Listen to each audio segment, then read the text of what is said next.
Hello everyone, welcome to channel learn with ease. आज का topic है हमारा अकाउंटिंग फॉर पार्टनरशिप फर्म्स का, जिसमें हम सॉल्व करेंगे क्वेश्चन नंबर 17 को। और ये है आपका चैप्टर नंबर 2 डी के गोयल की बुक से, क्लास 12 अकाउंट्स के लिए। तो शुरू करते हैं। राधा और रुक्मणी दो पार्टनर्स हैं और उनकी फिक्स्ड कैपिटल है 2 लाख और 3 लाख रुपए। प्रॉफिट शेयरिंग रेशियो है 1:2 और दोनों ही पार्टनर को इंटरेस्ट दिया जाएगा 8% पर एनम के हिसाब से उनकी कैपिटल पर। रुक्मणी को सैलरी दी जाएगी 20,000 पर मंथ के हिसाब से, और बिजनेस जो कैरी ऑन किया जा रहा है वो राधा की प्रॉपर्टी पर चलाया जा रहा है, जिस पर उसको रेंट दिया जाएगा 1,20,000 रुपए। पूरे साल का जो प्रॉफिट है वो 5.5 लाख रुपए है, रेंट का खर्चा घटाए बिना। आपको बनाना है profit and loss appropriation account 31 मार्च 2018। ये था आपके क्वेश्चन का ब्रीफ अप। अब आपको क्या करना है, बनाने को कहा है profit and loss appropriation account. इससे पहले आपको एक काम करना है, वो है आपको बनाना प्रॉफिट एंड लॉस अकाउंट। क्यों? क्योंकि आपको जो रेंट का खर्चा डालना है, जो पार्टनर को आप रेंट का खर्चा दे रहे हो, वो आपका प्रॉफिट एंड लॉस अकाउंट में आएगा, एप्रोप्रिएशन में नहीं आएगा। ये बहुत इंपॉर्टेंट पॉइंट है जिसमें आप लोग बेसिकली गलती कर देते हो। पार्टनर को अगर आप रेंट दे रहे हो या पार्टनर के लोन पर जो इंटरेस्ट चार्ज किया जाता है, वो आपका एप्रोप्रिएशन में नहीं आता, प्रॉफिट एंड लॉस अकाउंट में आता है।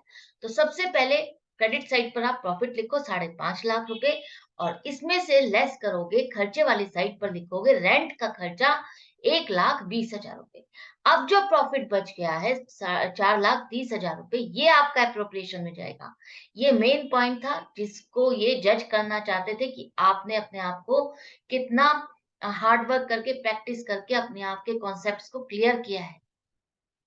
एंड में आप टोटल लिखो 5.5 लाख रुपए। अब देखते हैं इस प्रॉफिट को आप कैसे अप्रोप्रिएट करेंगे। 4,30,000 रुपए लिखो अप्रोप्रिएशन अकाउंट में। आपको लगाना है 8% कैपिटल पर इंटरेस्ट पूरे साल का। तो राधा और रुक्मणी की जो कैपिटल है 2 लाख और 3 लाख, इस पर आपको इंटरेस्ट लगाना है।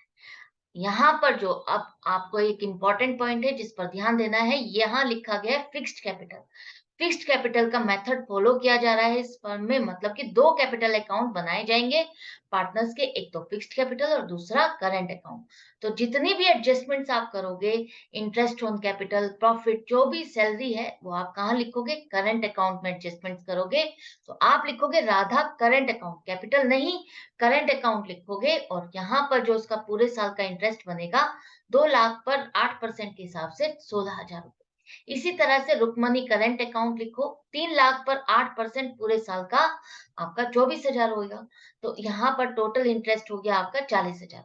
इसके बाद जो रुक्मणी है उसको सैलरी देनी है आपने 20,000 पर मंथ के हिसाब से।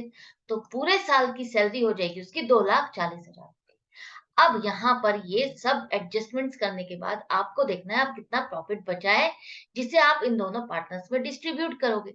तो वो प्रॉफिट आपका 1.5 लाख रुपए, 4,30,000 रुपए में से आप ये 2,80,000 रुपए को लेस कर दो, तो आपके पास 1.5 लाख रुपए बच जाएगा।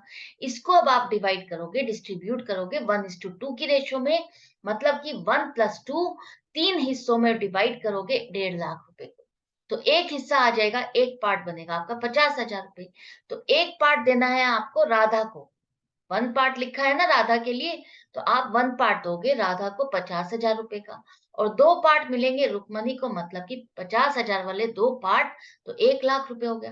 तो ये हो गया डिस्ट्रीब्यूशन प्रॉफिट का। आई होप अब आपको रेशियो समझ में आ गए कि रेशियो दी हुई है तो आप कैसे कैलकुलेट करोगे, उसको कैसे डिवाइड करोगे।